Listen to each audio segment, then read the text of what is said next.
हाय, मैं विकास सिंह तोमर आप सभी का स्वागत करता हूं आज की इस वीडियो में, जो कि एग्जाम की दृष्टि से काफी महत्वपूर्ण होने वाला है।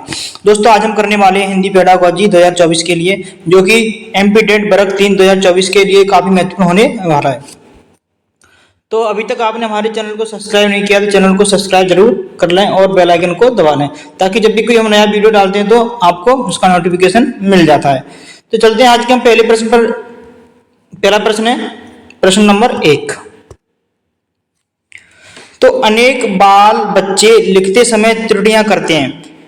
जो बाल बच्चे छोटे छोटे बच्चे होते हैं जो लिखते समय क्या क्या त्रुटियां करते हैं। ऑप्शन ए है बच्चों को डांटकर उनकी त्रुटियां बताना चाहिए। देखो, उनके उपाय के लिए सर्वश्रेष्ठ तरीका क्या है। उनके उपाय के लिए पूछ रहा है सर्वश्रेष्ठ तरीका क्या है। तो ऑप्शन ए है बच्चों को डांटकर उसकी त्रुटियां बताना चाहिए। ऑप्शन बी है त्रुटि वाले शब्दों पर केवल लाल घेरा लगाना चाहिए। क्या इस तरह से घेरा लगा देना चाहिए। ऑप्शन सी है बच्चों को यह अवसर देना कि वे सही और गलत शब्दों का गहराई से अवलोकन करते हुए उनके बीच अंतर को पहचानना। ऑप्शन डी है अंक काटना। क्या उनके अंक काट देना चाहिए। तो जल्दी से बताइएगा इस प्रश्न का राइट आंसर क्या हो जाएगा। तो एमपी टेट वर्ग 3 में इसी तरह के प्रश्न आते हैं, तो आपको इस तरह के प्रश्नों को देखने को मिलेंगे। तो अच्छे से आपको ये प्रश्न करने हैं, ठीक है। इस प्रश्न का राइट आंसर क्या हो जाएगा। बच्चों को यह अवसर देना कि वे सही और गलत शब्दों की गहराई से अवलोकन करते हैं और उनके बीच अंतर पहचाने। क्या करें, उनके बीच में अंतर पहचाने और उनका स्वयं अवलोकन करें। तो ऑप्शन सी राइट आंसर हो जाएगा। चलते हैं अगले प्रश्न पर। अगला प्रश्न है प्रश्न नंबर 2। भाषा अर्जन। भाषा अर्जन क्या है। ऑप्शन ए है शिक्षक की आवश्यक उपस्थिति की मांग करता है। क्या शिक्षक की आवश्यक उपस्थिति की मांग करता है। क्या ऑप्शन ए हो जाएगा। ऑप्शन बी है भाषा की कक्षा में ही संभव है। क्या ऐसा होता है कि भाषा की कक्षा में ही संभव होता है। ऑप्शन सी है सहज स्वाभाविक होता है। क्या सहज स्वाभाविक होता है। ऑप्शन डी है प्रयासपूर्ण होता है। क्या प्रयासपूर्ण होता है। ऑप्शन डी क्या है, क्या प्रयासपूर्ण होता है। तो भाषा अर्जन क्या है। भाषा अर्जन एक सहज और स्वाभाविक प्रक्रिया है। कैसी प्रक्रिया है, सहज और स्वाभाविक प्रक्रिया है, ठीक है। ऑप्शन सी राइट आंसर हो जाएगा। इस तरह के प्रश्न एमपी टेट वर्ग 3 में पूछे जाते हैं। चलते अगले प्रश्न पर। अगला प्रश्न है निम्न में से द्वितीय भाषा शिक्षण की तुलना विधि डैश है। पूछ रहा है द्वितीय भाषा की तुलना विधि क्या है। तो इस तरह के प्रश्न एमपी टेट और सी टेट में काफी पूछे जाते हैं। तो प्रश्न है निम्न में से द्वितीय भाषा शिक्षण की तुलनात्मक विधि है। क्या है। ऑप्शन ए है व्यतिरेक विधि है। ऑप्शन बी अनुमान विधि है। ऑप्शन सी है निगमन विधि है। ऑप्शन डी है अलंकृत विधि है। इस प्रश्न का राइट आंसर क्या होगा। देखो, द्वितीय भाषा शिक्षण की तुलना विधि पूछ रहा है तो व्यतिरेक विधि हो जाएगा। ऑप्शन ए राइट आंसर हो जाएगा। चलते हैं अगले प्रश्न पर। अगला प्रश्न प्रश्न नंबर 4। द्वितीय भाषा के व्याकरण का मातृभाषा में। देखो, द्वितीय भाषा के व्याकरण का प्रश्न कह रहा है द्वितीय भाषा के व्याकरण का मातृभाषा में शब्द से अनुवाद निम्न में से किस विधि में किया जाता है। मातृभाषा का शब्द से अनुवाद द्वितीय भाषा में किस विधि में किया जाता है। तो व्याकरण अनुवाद विधि हो जाएगा, अनुमान विधि है, रसन स्वाद विधि है, रसा स्वादन विधि है और दीर्घांतर विधि है। इस प्रश्न का राइट आंसर क्या होगा।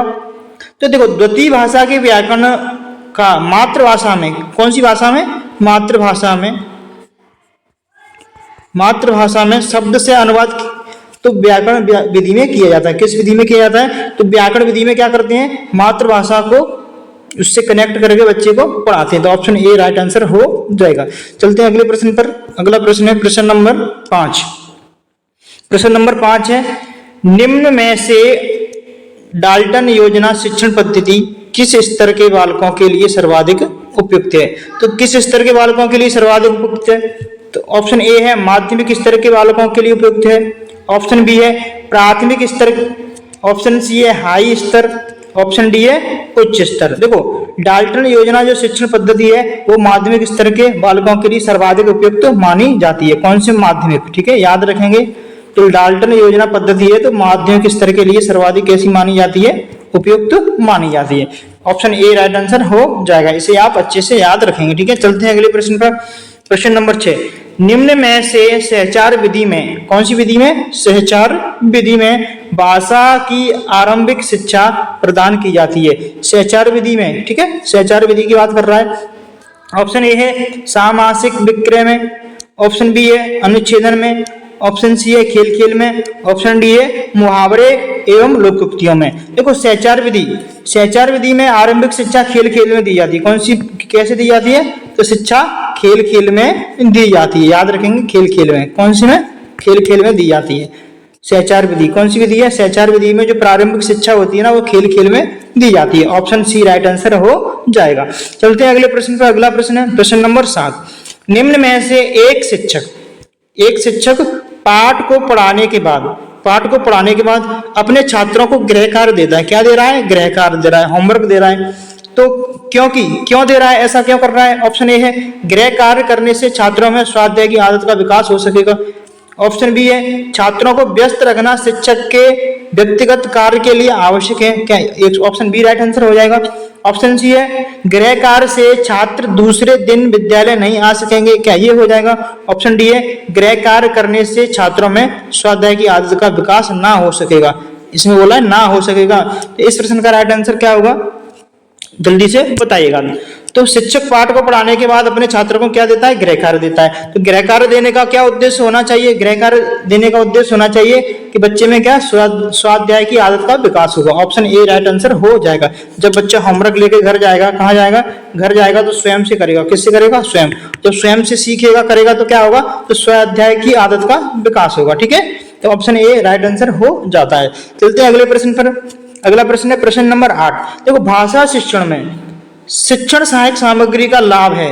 भाषा शिक्षण की बात कर रहा है। किसकी बात कर रहा है? भाषा शिक्षण की। भाषा शिक्षण में शिक्षण सहायक सामग्री का क्या लाभ होता है? ऑप्शन ए है शब्दों के अर्थ निकालने में। क्या शब्दों के अर्थ निकालने में भाषा शिक्षण का प्रयोग करते हैं? ऑप्शन बी है शब्दों के उच्चारण शुद्ध करने में। क्या ऑप्शन बी हो जाएगा। ऑप्शन सी है शब्दों के अर्थ निकालने एवं शब्दों के उच्चारण शुद्ध करने में। ऑप्शन सी है ना तो शब्दों के अर्थ निकालने में और ना ही शब्दों के उच्चारण करने में। तो डी ऑप्शन तो हमारा वैसे ही गलत हो जाता है। तो भाषा शिक्षण सहायक सामग्री का क्या लाभ है? देखो शब्दों का अर्थ निकालने में भी किया जाता है और शब्दों के उच्चारण में भी शुद्ध करने में इसका उपयोग किया जाता है। तो ऑप्शन सी राइट आंसर हो जाता है। तो चलते हैं अगले प्रश्न पर। अभी तक आपने हमारे सेशन को लाइक नहीं किया है तो लाइक जरूर कर दें और अपने दोस्तों के साथ जरूर शेयर करें। आप चाहते हो मैं आपके लिए इसी तरह की वीडियो डेली लेकर आता रहूं तो चैनल को सब्सक्राइब ज्यादा से ज्यादा लोगों के साथ शेयर करें और लाइक तो जरूर कर दिया करें। ठीक है, चलते हैं प्रश्न नंबर 9। भाषा सीखने के लिए कौन सा कारक सर्वाधिक महत्वपूर्ण है? भाषा सीखने के लिए कौन सा कारक सर्वाधिक महत्वपूर्ण है? तो कौन सा कारक सर्वाधिक महत्वपूर्ण हो जाएगा? ऑप्शन ए है भाषा की पाठ्य पुस्तक। क्या ये महत्वपूर्ण होगी? ऑप्शन बी है भाषा के व्याकरणिक नियम। क्या ये हो जाएगा? ऑप्शन सी है पाठ पर आधारित प्रश्नोत्तर। क्या ये सही होगा? ऑप्शन डी है समृद्ध भाषिक वातावरण। तो प्रश्न कह रहा है भाषा सीखने के लिए क्या सीखना है? भाषा सिखाना है। किसको? बच्चों को। इसके लिए कौन सा कारक सर्वाधिक महत्वपूर्ण होगा? सर्वाधिक। तो सर्वाधिक महत्वपूर्ण हो क्या होगा? समृद्ध भाषा प्रवेश। क्या होगा? समृद्ध भाषिक प्रवेश। हमें बच्चे का क्या एनवायरमेंट अच्छा देना चाहिए जिससे क्या बच्चा अधिक सीखेगा। तो जितना अच्छा उसका वातावरण होगा बच्चा उतना ही अच्छा भाषा सीखेगा। ठीक है, ऑप्शन डी राइट आंसर हो जाएगा। चलते हैं अगले प्रश्न पर। प्रश्न नंबर 10। प्रश्न नंबर 10 क्या कहता है? प्रश्न नंबर 10 भाषा अर्जन में महत्वपूर्ण है। तो भाषा अर्जन में क्या महत्वपूर्ण है? पाठ्य पुस्तकें महत्वपूर्ण है। ऑप्शन ए है। ऑप्शन बी है भाषा का शिक्षक। क्या भाषा का शिक्षक महत्वपूर्ण हो जाएगा? ऑप्शन सी है भाषा के विभिन्न रूपों का प्रयोग। क्या ये महत्वपूर्ण होगा? ऑप्शन डी है भाषा का व्याकरण। क्या ये महत्वपूर्ण हो जाएगा? प्रश्न में कह रहा है भाषा अर्जन में महत्वपूर्ण है। भाषा अर्जन में महत्वपूर्ण है। तो भाषा अर्जन में क्या महत्वपूर्ण हो जाएगा? भाषा के विभिन्न रूपों का प्रयोग। जितने अधिक से अधिक आप भाषा के प्रयोग करेंगे, जितना अधिक से अधिक आप भाषा का प्रयोग करोगे वह भाषा के अर्जन में क्या है? महत्वपूर्ण भूमिका निभाता है। मान लो छोटा बच्चा है, उसके सामने जिस तरह की आप बात करोगे वह क्या करेगा? उन्हें अपने ग्रहण कर लेगा। क्या कर लेगा? ग्रहण कर लेगा। ठीक है, तो भाषा अर्जन में क्या महत्वपूर्ण है? भाषा के विभिन्न रूपों का प्रयोग। हमें बच्चों के सामने क्या भाषा के विभिन्न रूपों का क्या करना चाहिए? प्रयोग करना चाहिए। ठीक है, ऑप्शन सी राइट आंसर हो जाएगा। चलते हैं अगले प्रश्न पर। अगला प्रश्न है शिक्षार्थियों में पढ़ने की सांस्कृतिक संस्कृति का विकास कराने के लिए जरूरी है। अच्छा प्रश्न है। देखो शिक्षार्थियों में पढ़ने की संस्कृति का विकास कराने के लिए जरूरी है। क्या जरूरी है? अधिक से अधिक पाठों वाली पाठ्य पुस्तक क्या अधिक से अधिक पाठों वाली पाठ्य पुस्तक बच्चों को दे दी जाए, ऐसा करना चाहिए क्या? ऑप्शन बी है पाठ्य पुस्तकों के अतिरिक्त पठन सामग्री उपलब्ध कराना, मतलब पाठ्य पुस्तकों के अतिरिक्त भी उन्हें कोई अन्य सामग्रियां उपलब्ध कराना जो पढ़ने के लिए आवश्यक हो। ऑप्शन सी है अपरिचित और भिन्न परिवेश से जुड़े रचनाएं मुहैया कराएं, ऐसी रचना मुहैया कराएं जिसके बारे में बच्चे को कुछ पता ही नहीं है आगे पीछे का, क्या ऐसी अपरिचित रचनाओं का उन्हें मुहैया कराना चाहिए? ऑप्शन सी कह रहा है। ऑप्शन डी है पठन कौशल के मूल्यांकन का प्रतिशत बढ़ाना, यानी बच्चे को बोलना कि नहीं आप पढ़ के आओ, सब कुछ क्या है पढ़ना है, सब कुछ क्या है पढ़ना ही है, उसका परसेंटेज क्या है बढ़ाना। तो प्रश्न में कह रहा है शिक्षार्थियों में पढ़ने की संस्कृति का विकास कराने की जरूरी है, क्या जरूरी है? पाठ्य पुस्तकों के अतिरिक्त पठन सामग्री उपलब्ध कराना। देखो पाठ्य पुस्तकों तो बच्चों को देना ही देना चाहिए, उसके अतिरिक्त क्या है जो पढ़ने की सामग्री है उनको भी उपलब्ध कराना चाहिए, जिससे क्या है बच्चा पढ़ने में विकास कर सकता है। ठीक है, ऑप्शन बी राइट आंसर हो जाएगा। ठीक है, चलते हैं अगले प्रश्न पर। अगला प्रश्न है प्रश्न नंबर 12। किस शब्द में अधिकरण कारक का प्रयोग हुआ है? कौन से कारक का प्रयोग हुआ है? अधिकरण कारक का प्रयोग हुआ है। तो यह हिंदी भाषा का प्रश्न है, तो जल्दी से बताइएगा किसमें हुआ है? सत्ताधीश, स्वप्रभंग, गंगाजल, वाहन रूढ़। तो वाहन रूढ़, तो अधिकरण कारक का प्रयोग कहाँ हुआ है जल्दी से बताइएगा। तो ऑप्शन कौन सा राइट आंसर हो जाएगा? ऑप्शन डी राइट आंसर हो जाएगा, वाहन रूढ़। इसके अंदर किसका प्रयोग हुआ? अधिकरण यानी मैं पर से। ठीक है, वाहन से रूढ़, वाहन से रूढ़। चलते हैं अगले प्रश्न पर, प्रश्न नंबर 13। प्राथमिक स्तर पर कविता शिक्षण की प्रणाली है। देखो प्राथमिक स्तर पर कविता शिक्षण की प्रणाली क्या है? गीत है। प्राइमरी यानी PIT स्तर की बात कर रहा है। ठीक है, कक्षा 1 से 5 की बात कर रहा है। क्या गीत है, अर्थ है, अभिनय है, प्रस्तावना है। तो प्राथमिक स्तर पर कविता शिक्षण की प्रणाली क्या है? तो प्राथमिक स्तर पर गीत। कौन सी? गीत। ऑप्शन ए राइट आंसर हो जाएगा। बच्चों को क्या है गीत के माध्यम से हम कविता शिक्षण करवाते हैं। क्या करवाते हैं? गीत के माध्यम से कविता शिक्षण करवाते हैं। किस माध्यम से? गीत माध्यम से। ठीक है, चलते हैं अगले प्रश्न पर, प्रश्न नंबर 14। तो दोस्तों मैं बता दूं सेट में 13 के बाद डायरेक्ट 29 नंबर पर पेडागोजी का प्रश्न था, तो 29 नंबर डला हुआ है। ठीक है, प्रश्न नंबर 14 है ये। तो निम्न में से कौन सा भाषा शिक्षण का सबसे सरल उपाय है? तो भाषा शिक्षण का सबसे सरल उपाय क्या होगा? स्कूली जीवन को बाहर के जीवन से जोड़ना। ऑप्शन ए हो जाएगा। ऑप्शन बी है शिक्षण का केवल ऑनलाइन माध्यम हो, केवल ऑनलाइन माध्यम, ध्यान देंगे। ऑप्शन सी है विद्यालय का समय ज्यादा से ज्यादा किया जाए, विद्यालय का समय ज्यादा से ज्यादा, क्या विद्यालय का समय ज्यादा से ज्यादा कर दिया जाए? ऑप्शन डी है स्कूली जीवन को बाहर के जीवन से कभी ना जोड़ा जाए, कभी ना जोड़ा जाए। तो क्या कह रहा है? ना जोड़ा जाए। इस प्रश्न का राइट आंसर क्या होगा? देखो निम्न में से कौन सा भाषा शिक्षण का सरल उपाय है? तो भाषा शिक्षण का सरल उपाय क्या हो जाएगा? स्कूली जीवन को बाहर के जीवन से जोड़ना। स्कूली जीवन को कहाँ के जीवन से जोड़ना? बाहर के वातावरण से जोड़ना, जिससे बच्चा क्या है भाषा शिक्षण अधिक से अधिक कर सकेगा। तो ऑप्शन ए राइट हो जाएगा।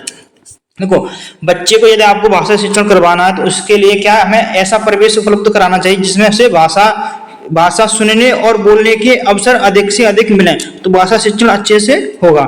तो ऑप्शन ए राइट आंसर हो जाता है। चलते हैं अगले प्रश्न पर, प्रश्न नंबर 15। प्रश्न नंबर कौन सा है? प्रश्न नंबर 15 है। ठीक है, निम्न में से कौन सा अभिप्रेरणा का पक्ष नहीं है? बात कर रहा है अभिप्रेरणा यानी मोटिवेशन का पक्ष नहीं है। क्या नहीं है? आवश्यकता, नीड है, प्रेरित है, प्रोत्साहन है, दबाव है। क्या आंसर हो जाएगा? तो इस प्रश्न का राइट आंसर क्या हो जाएगा? अभिप्रेरणा का पक्ष नहीं है। नहीं कौन सा? दबाव यानी प्रेशर नहीं होगा। ठीक है, ऑप्शन डी राइट आंसर हो जाएगा। तो दोस्तों कैसा ये आपको 15 प्रश्न कैसे लगे कमेंट बॉक्स में जरूर बताइए। यदि आप चाहते हो मैं आपके लिए इसी तरह के प्रश्न लेकर आता रहूं तो कमेंट बॉक्स में कमेंट जरूर करिएगा। और अभी तक आपने लाइक नहीं किया है तो एक लाइक जरूर करें और अपने दोस्तों के साथ शेयर करें। और अभी तक आपने हमारे चैनल को सब्सक्राइब नहीं किया तो चैनल को सब्सक्राइब जरूर कर लें। मिलते हैं अगली वीडियो में, तब तक के लिए नमस्कार, जय हिंद, वंदे मातरम। Thank you for watching.